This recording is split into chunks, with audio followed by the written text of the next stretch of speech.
Bonjour tout le monde, aujourd'hui je vous explique le principe de la diode de roue libre.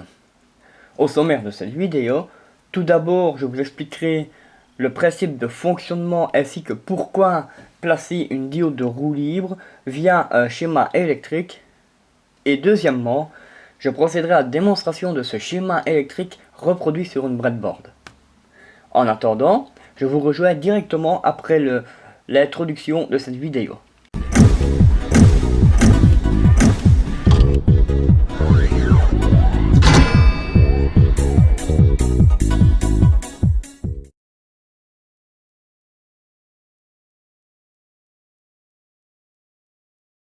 Voici le schéma électrique du petit montage dont je ferai la démonstration tout à l'heure.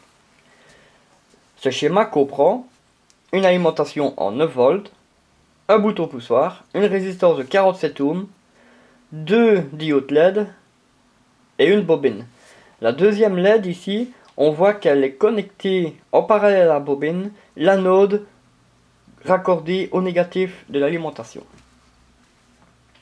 Donc une fois que l'on va appuyer sur le bouton poussoir ici, la bobine, elle, a besoin d'un certain laps de temps pour créer son champ magnétique. Pendant ce laps de temps, elle bloque le passage du courant, ce qui aura pour effet que celui-ci va passer au travers de la première diode LED qui se situe ici. Donc, quand on appuie sur le bouton poussoir, la bobine a besoin d'un certain temps pour créer son champ magnétique. Pendant ce temps, il bloque le passage du courant, donc le courant ne sera pas passé comme ça. Et donc le courant n'aura pas le choix que de traverser la LED pour rejoindre le pôle inverse de l'alimentation. Celle-ci sera éclairée un laps de temps.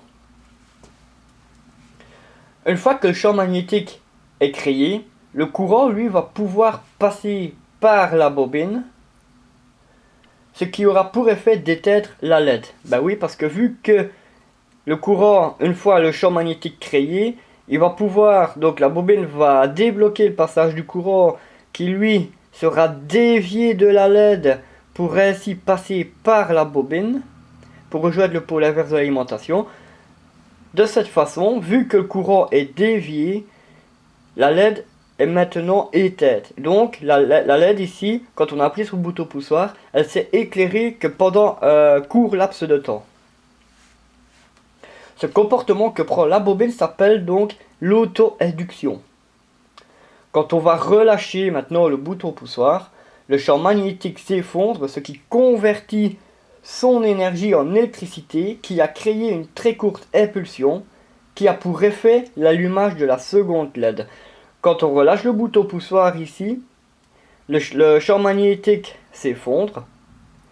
Le champ magnétique étant une énergie, cette énergie va se reconvertir en courant électrique qui lui passera par la seconde LED pour tourner en rond comme ça.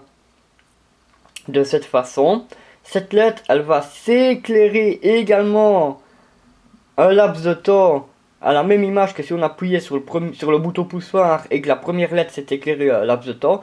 La deuxième LED s'éclaire de la même façon, mais une fois le poussoir relâché.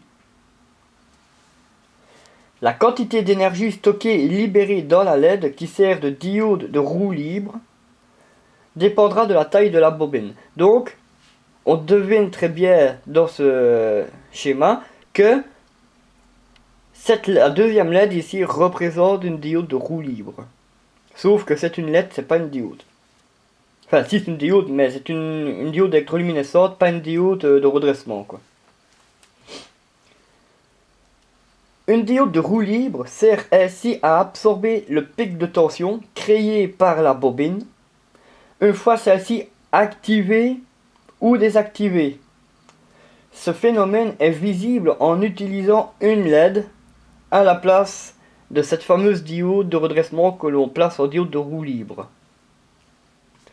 Donc, quand on active la bobine, elle va créer un pic de tension qui sera absorbé par la jonction de cette diode, mais ce pic de tension sera présent également quand on va désactiver la bobine, tout simplement ici en relâchant le bouton poussoir, et ce pic de tension sera également absorbé par cette diode qui, ce pic de tension tournera en rond comme ça jusqu'à disparaître.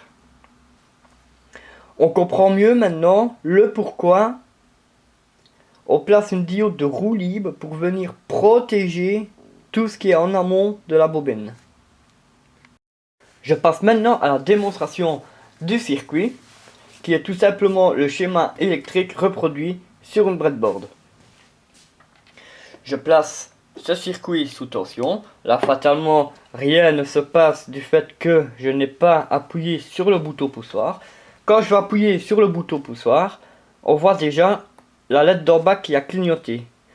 Elle s'est allumée le temps que la bobine crée son champ magnétique. Donc vous avez vu, le laps de temps qu'elle est restée allumée, la bobine met très peu de temps pour créer son champ magnétique, ça va assez vite.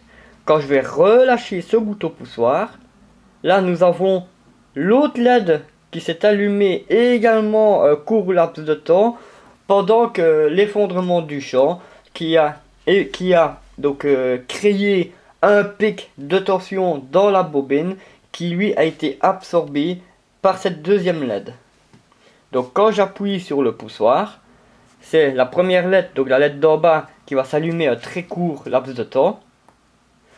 Le temps que la bobine crée son champ magnétique afin de pouvoir dévier le courant de la LED par cette bobine. Et quand je relâche le bouton poussoir, c'est la LED du dessus qui va s'éclairer à un très court laps de temps. Voilà. Dû à l'effondrement du champ qui a créé un pic de tension absorbé par cette LED du dessus qui est ici. Voilà. Donc pour la démonstration de ce circuit,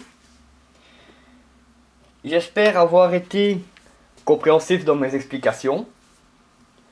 N'hésitez pas à me faire savoir si c'est le contraire par le biais des commentaires ou s'il y a quelque chose que vous vous posez des questions ou autre. Si cette vidéo vous a plu, n'hésitez pas à la liker, pourquoi pas à la partager sur les réseaux sociaux. Concernant la suite de la chaîne, je vais aborder un nouveau circuit intégré dont nous verrons le montage dans la prochaine vidéo. En attendant, je vous souhaite de très bonnes expériences électroniques et vous donne rendez-vous pour la suite de la chaîne